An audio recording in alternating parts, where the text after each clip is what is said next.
தொடர்ந்து நாம் தமிழக அரசு கொண்டு வரக்கூடிய ஸ்கீம்ஸ் எல்லாத்தையும் பார்த்துக்கிட்டு இருக்கோம். அந்த அடிப்படையில் நாம் இன்னைக்கு பார்க்கக்கூடிய அப்டேட்ஸ் என்ன அப்படின்னா, பேருந்துகள் சம்பந்தமாக தமிழ்நாடு அரசு சில ஸ்கீம்ஸ்களை கொண்டு வந்திருக்கிறாங்க.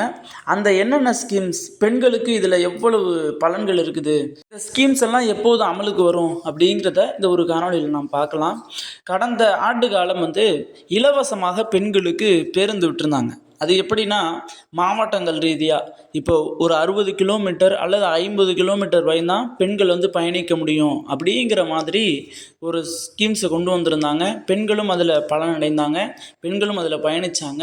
ஆனால் இப்போது என்ன கொண்டு வந்திருக்காங்க அப்படின்னா, பெண்கள் எல்லா ஊர்களுக்கும் செல்லலாம், எந்த மாவட்டங்கள் வேண்டுமானாலும் செல்லலாம், எத்தனை கிலோமீட்டர் 500 கிலோமீட்டர் 600 கிலோமீட்டர் வரையும் கூட செல்லலாம் அப்படிங்கிற ஒரு ஸ்கீம்ஸை கொண்டு வந்திருக்கிறாங்க.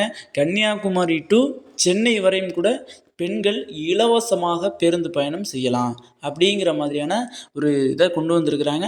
அதற்கு எப்போது அந்த ஒரு அமல் நடைமுறைக்கு தமிழ்நாட்டில் வரும் அப்படின்னா, ஒரு 3 நாட்கள் அல்லது 4 நாட்களுக்குள்ள இந்த ஒரு ஸ்கீம்ஸை அமலுக்கு கொண்டு வருவதாக தமிழ்நாடு அரசு கவர்மெண்ட் சொல்லியிருக்கிறாங்க. இப்போ தான் சிஎம் அவங்க பதவி ஏற்றிருக்காங்க. ஏற்று இன்னும் சில ப்ரொசீஜர்லாம் இருக்குது. அது எல்லாத்தையும் முடித்த பிறகு சிஎம் அவர்கள் இந்த ஒரு அமலை கொண்டு வருவாங்க, இன்னும் ஒரு 3 நாட்கள் 4 நாட்களுக்குள்ள அப்படிங்கிற மாதிரியான தகவலை சொல்கிறாங்க. அது மட்டும் இல்லாமல் ஏன் இந்த ஒரு இலவச பேருந்து ஸ்கீம்ஸை கொண்டு வந்தாங்க, ஏன் பெண்கள் மாவட்டம் ரீதியாக பயணம் செய்யாமல் பெண்கள் தமிழ்நாடு முழுவதும் எங்கு வேண்டுமானாலும் இலவசமாக பயணம் செய்யலாம் அப்படிங்கிற ஸ்கீம்ஸை ஏன் கொண்டு வந்தாங்க அப்படின்னா, ஆதவ அர்ஜுனா அமைச்சராக இருக்கக்கூடிய ஆதவ அர்ஜுனா வெள்ளிவாக்கத்தினுடைய அமைச்சர் அவர் சொல்லக்கூடிய விஷயம் என்னென்னா, விஜய் அவர்கள் இன்னும் சிஎம் அவர்கள் இன்னும் அங்கே இருக்கக்கூடிய மற்ற எம்எல்ஏக்கள் அமைச்சர்கள் எல்லாருமே ஒரு கூட்டம் நடத்தும் பொழுது அப்போ விஜய் அவர்கள் சொன்னாங்களாம். என்ன சொன்னார்கள், சிஎம் அவங்க சொன்னாங்களாம், இது போன்று பெண்களுக்கான இலவச பேருந்து முழுவதுமாக கொடுக்கணும், தமிழ்நாடு முழுவதும் அவங்க பயணிப்பது போன்று நம்ம கொடுக்கணும் அப்படிங்கிற மாதிரி சொல்லும் பொழுது ஆதவ அர்ஜுனா இன்னும் புஷி ஆனந்த் இது போன்ற அமைச்சர்கள்லாம் கேட்டாங்களாம், ஏன் இது போன்று நீங்கள் இப்படி சொல்கிறீங்க அப்படின்னு கேட்கும் பொழுது விஜய் அவர்கள் சொன்ன ஒரு வார்த்தை என்னென்னா, என்னுடைய தங்கைகள் இன்னும் என்னுடைய சகோதரிகள் இன்னும் என்னுடைய பெற்றோர்கள் இவங்க எல்லாருமே இலவசமாக பயணிக்க வேண்டும். பெண்கள் பணத்திற்காக வேண்டி ஒரே ஒரு மனிதனிடத்தில் நிற்கிறாங்க அப்படின்னா கணவன் இடத்துல நிற்பாங்க. அது எந்த நேரத்தில் நிற்பாங்க அப்படின்னா, ஏதாவது விசேஷங்களுக்கோ அல்லது சொந்தக்காரர்களினுடைய வீட்டிற்கு செல்வதற்கோ அல்லது நண்பர்களினுடைய வீட்டிற்கு செல்வதற்கோ அவங்க போய் பெண்கள் யார்கிட்ட பணம் கேட்பாங்கன்னா தன்னுடைய கணவன் இடத்துல கேட்டுக்கிட்டு நிற்பாங்க, எனக்கு பணம் கொடுங்க, நாங்கள் இந்த மாதிரி ஊருக்கு போகணும் அப்படின்னு.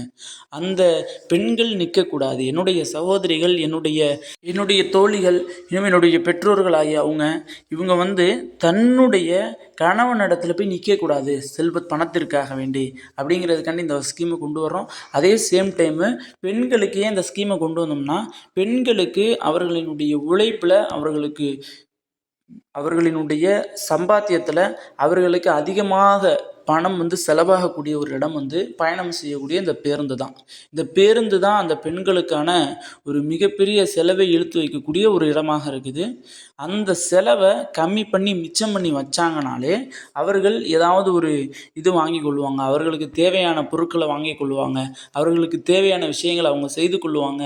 அப்படிங்கிறதுனால பெண்களுக்கு இந்த பேருந்து அப்படிங்கிற ஒரு விஷயத்தை இலவசமாக நம்ம கொடுத்துருவோம் அப்படிங்கிற மாதிரி சொல்வதோடு இன்னொரு விஷயத்தையும் சொல்லியிருக்காங்க, இன்னும் சில ஸ்கீம்ஸ்களை நான் கொண்டு வருவேன், ஏன்னா என்னுடைய பெண்கள் பாதுகாப்பாக இருக்கணும், என்னுடைய பெண்கள் கரெக்டாக இருக்கணும், என்னுடைய பெண்களுக்கு எந்த விதமான பிரச்சனையும் இடையூறும் இல்லாமல் என்னுடைய நாட்டு பெண்கள் நிம்மதியாகவும் சந்தோஷமாகவும் அவங்க ஒரு ஃப்ரீயாக ஒரு சுதந்திரமானவர்களாக இருக்க வேண்டும் அப்படிங்கிறதுக்காண்டி நான் நிறைய ஸ்கீம்ஸ்களை கொண்டு வருவேன் அப்படிங்கிற மாதிரி சிஎம் விஜய் அவர்கள் சொல்லியிருக்கிறாங்க. இன்னும் இது போன்று தமிழ்நாட்டில் நடக்கக்கூடிய இன்னும் வரக்கூடிய ஸ்கீம்ஸ்களை தெரிந்து கொள்ள, இந்த அப்டேட்ஸ்களை நீங்கள் தெரிந்து கொள்ள என்னுடைய சேனலை சப்ஸ்கிரைப் செய்து கொள்ளுங்கள்.